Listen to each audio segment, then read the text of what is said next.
Hace falta una carga para matar vivos, para acabar la hora de la revolución, para vengar los muertos que padecen ultraje, para limpiar la costra tenaz del color, para cumplir el sueño de mármol de mar, para que nuestros hijos no mendiguen de la patria que los padres le ganaron de todo.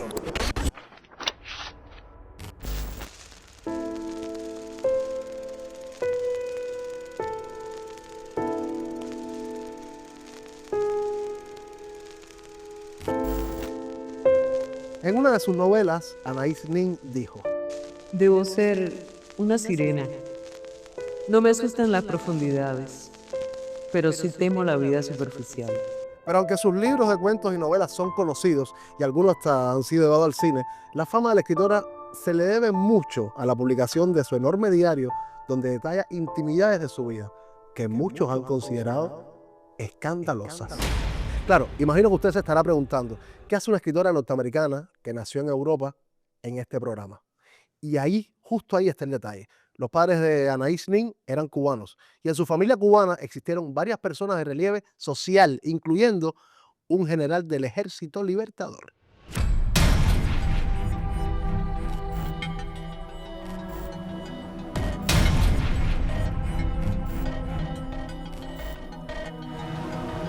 Pero antes de conversar sobre su familia cubana, vamos a compartir alguna información sobre Anaïs Nin, porque no todo el mundo tiene por qué conocerlo.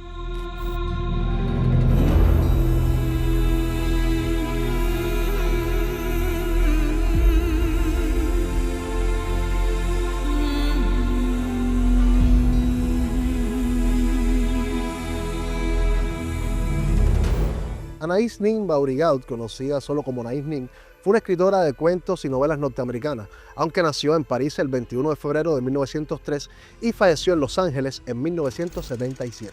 Si notamos los títulos de sus libros como Delta de Venus, La Casa del Incesto, Ciudades Interiores, Corazón Cuarteado, sus temas siempre están vinculados al erotismo asumido desde la mujer. Pero lo que realmente la consolidó como una autora feminista fue la publicación de sus diarios a partir de 1966.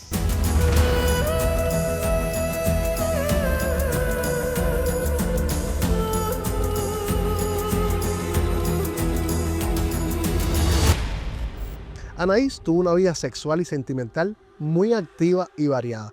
Sus amantes, escritores, intelectuales, psicólogos, los presenta en sus diarios con entera libertad y detalles, como se diría hoy. 35.000 páginas manuscritas de relatos subiditos de tono.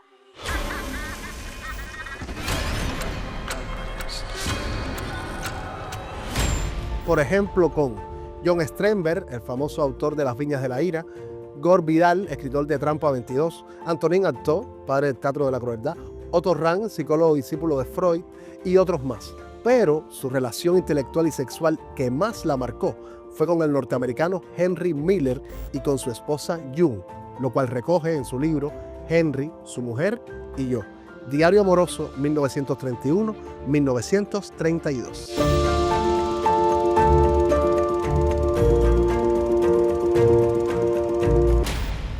O sea, también se le considera una abanderada del poliamor mucho antes de que se hablara libremente de eso. En Cuba se publicó su novela En una campana de cristal. Pero vamos despacio, porque aún no hemos hablado de la conexión de Anaïs Nin con Cuba.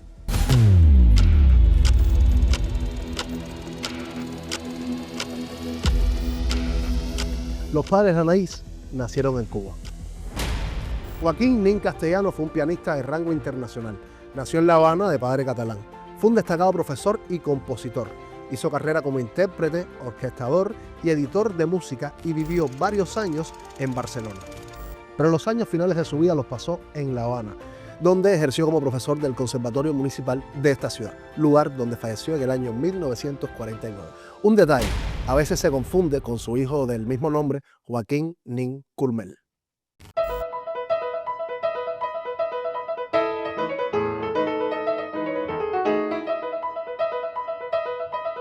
Joaquín Nin Culmel, hermano de la escritora que nació en Berlín en el año 1908. También fue pianista y compositor destacado internacionalmente. Estudió en España y en París y estuvo vinculado a la generación del 27 en España. En los años 40 vivió en La Habana, donde actuó y se relacionó con autores de renovación musical como Harold Gramash y Julián Orbón, este último conocido como el músico de Orígenes, por su estrecha vinculación con Lezama Lima y los artistas vinculados con esa revista.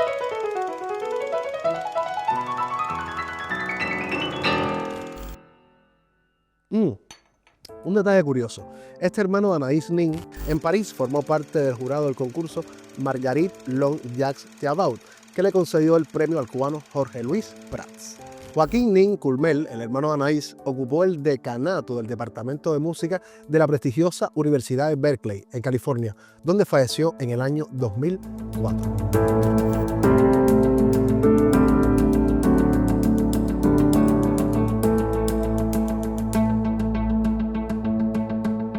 Ahora, ¿qué más tenemos por la rama cubana de la madre de Anaïs Nin?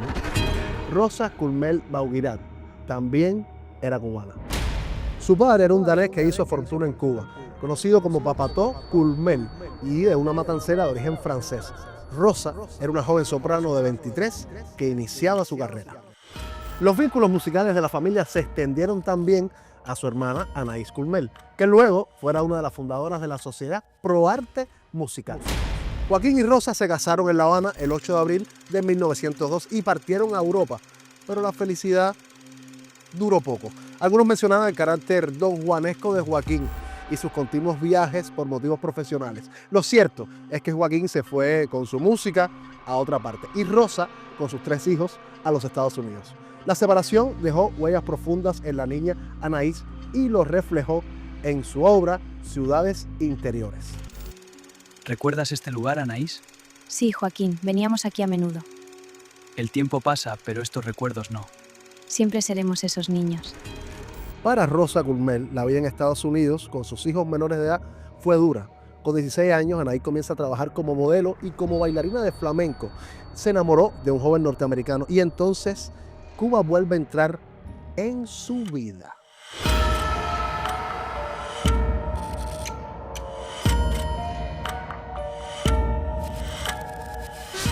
Imagínense que para alejarla de su novio, la madre la envió a la casa de su tía Antolina, que vivía en La Habana y tenía, digamos que buena posición económica.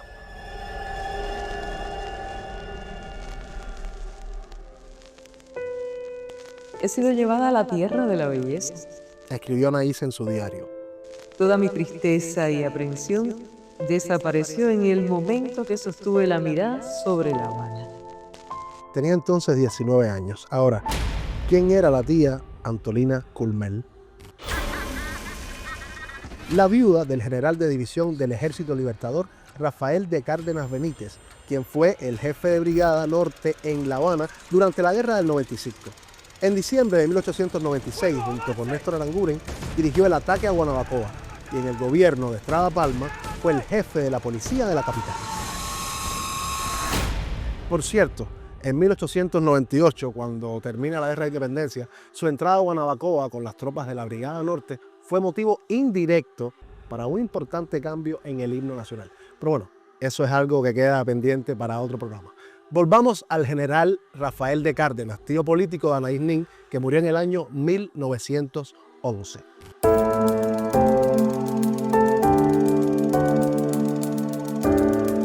Durante su permanencia en Cuba, Anaïs vivió en una casa en la calle San Lázaro y en la quinta que su tía Antolina tenía en el barrio de Luyanó, que habían bautizado con el nombre de La Generala. Luego este lugar fue estación de policía y más tarde se convierte en el Sanatorio Baral, dedicado a enfermos mentales, por lo que el pueblo lo identificaba como la Casa de los Locos. Y si bien Anaïs Nin no estaba loca, tampoco fue ejemplo de cordura. Ella misma se reconocía como una neurótica. Durante su estancia en La Habana, Anaïs con sus numerosos primos y primas paseó, cogió sol, escuchó algunos danzones, pero al final, como siempre, hizo lo que le dio la gana y se casó con su primer esposo. Fue así. El mismo del que su madre había querido separarla, Hugo Guiller, quien compartía con Anaïs el gusto por la literatura, pero tenía vista para los negocios. Se casaron en La Habana en el año 1923 y se fueron a vivir al París, que Hemingway describió en su novela París es una fiesta, también editada en Cuba. Ahí Anaïs estudió danza y volvió a trabajar como modelo.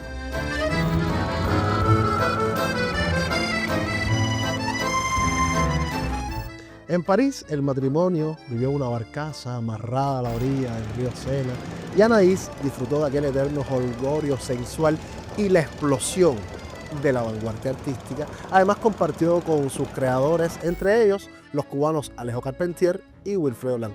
Mientras tanto, el resto de los célebres de su familia se destacaron, pero en otras especialidades.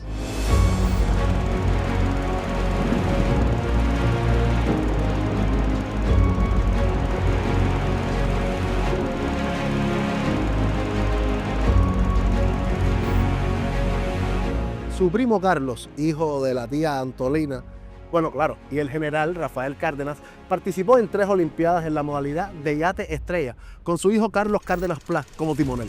O sea, sobrino también de Anaís. Imagínense que ganaron medalla de plata en las Olimpiadas de Londres de 1948 y participaron y obtuvieron medallas en otros campeonatos mundiales.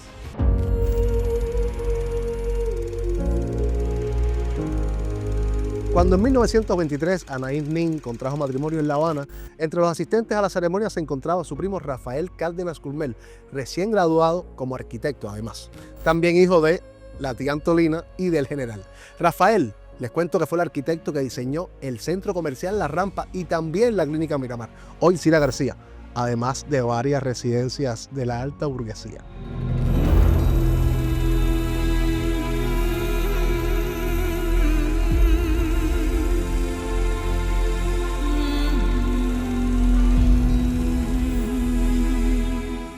Anaís decía que ella buscaba escribir de manera clara acerca de cosas impenetrables. Vamos, algo parecido a lo que pretendemos nosotros, hablar de manera sencilla de aristas menos divulgadas. Al final quedan informaciones inquietantes que ojalá y los inciten a ustedes a hacer sus propias búsquedas. El diario de Anaís es difícil que lo encuentres, pero recuerde que su libro de cuentos En una campana de cristal sí está publicado en Cuba.